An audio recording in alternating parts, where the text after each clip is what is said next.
Estamos de volta com Pensamento Jurídico, uma produção da Associação dos Magistrados Mineiros, a AMAGES. Hoje estamos falando sobre o trabalho voluntário de juízes brasileiros no exterior.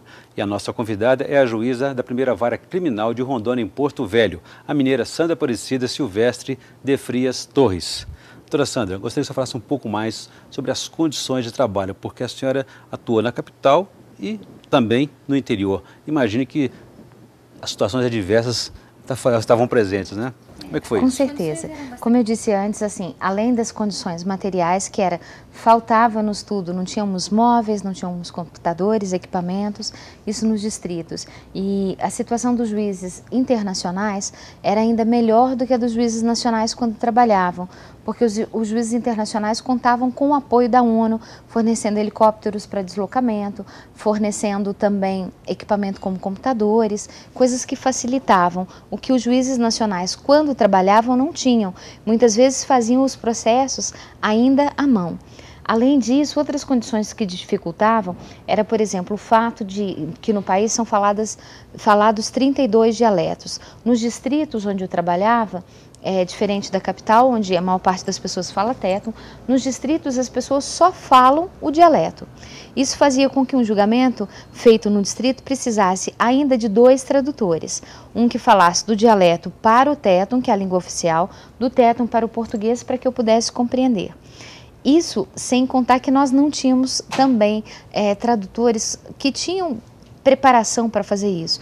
Nos distritos, muitas vezes era comum eu ter que pedir policiais ou pessoas que ali viviam e que conheciam o teto para poder auxiliar nos julgamentos e serem nomeados como tradutores. E além das condições precárias e dessa diversidade cultural, também é um país em conflito. Como é que isso afetou o desempenho dos juízes internacionais? Inicialmente, nós não tivemos problemas. Quando nós chegamos a Timor, isso parecia uma coisa que já estava resolvida.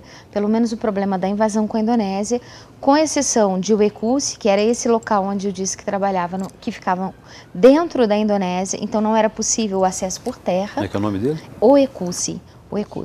Não era possível acesso por terra e havia sempre muitos conflitos entre ex-milícias, né, que são pessoas que são timorenses, que trabalharam, foram recrutados pelo exército indonésio e que viviam ali naquela área e era uma zona bastante de conflito, mas o problema com a Indonésia estava realmente superado.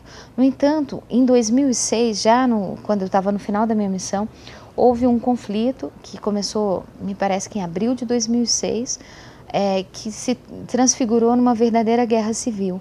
E aí sim as condições ficaram realmente, inclusive condições de segurança, muito precárias. Especialmente porque a base desse conflito, como eram disputas e questões políticas, em especial entre o presidente da República e o primeiro-ministro, fez com que houvesse uma repartição também entre o exército e a polícia militar. E a polícia, o que seria a polícia militar deles? A polícia militar deles atacou o exército revidou e parte da crise, quando instalada, implicou inclusive numa ausência total de segurança, né? Nós não tínhamos policiais, nós não tínhamos a menor possibilidade de proteção. E as decisões judiciais eram respeitadas, cumpridas pelos militares, por exemplo? Então, nesse momento houve um total descontrole. Nós nem éramos possível assim que continuássemos a trabalhar. A ONU evacuou todo o pessoal dela, foi retirado todo mundo do país e só permaneceram 2 juízes. Coincidentemente, 2 brasileiros, éramos eu e uma outra juíza, a juíza Dora, do Tribunal de São Paulo, que estávamos lá e que permanecemos durante a crise. O nosso papel, o nosso trabalho acabou sendo muito restrito. Era tão somente verificar as prisões que eram feitas, a legalidade dessas prisões e verificar se era caso ou não para manter prisões preventivas.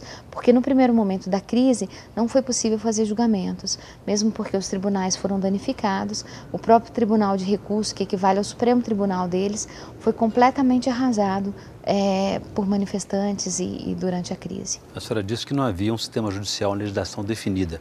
Prevaleciam, nesses casos aí, as normas internacionais ou o bom senso do juiz? Então, a questão da legislação era um outro problema bastante complicado.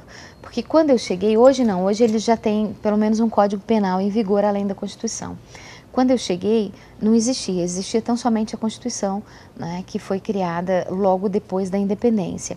Nós trabalhávamos então com a legislação da Indonésia, que era o país anterior, mesmo porque os advogados e até os juízes e promotores tinham sido formados na Indonésia.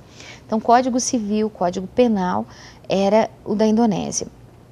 A parte processual, nós tínhamos um regulamento das Nações Unidas que era bastante complicado de trabalhar, porque misturava common law e civil law, né? E no que pertine à legislação da Indonésia é ainda mais difícil, porque tinha sido feito, que me parece que na Holanda, né, uma tradução para o inglês, mas era uma tradução bastante danificada, que não refletia, né, o espírito da lei, e muitas vezes nós tínhamos inclusive dificuldade de compreensão da própria legislação.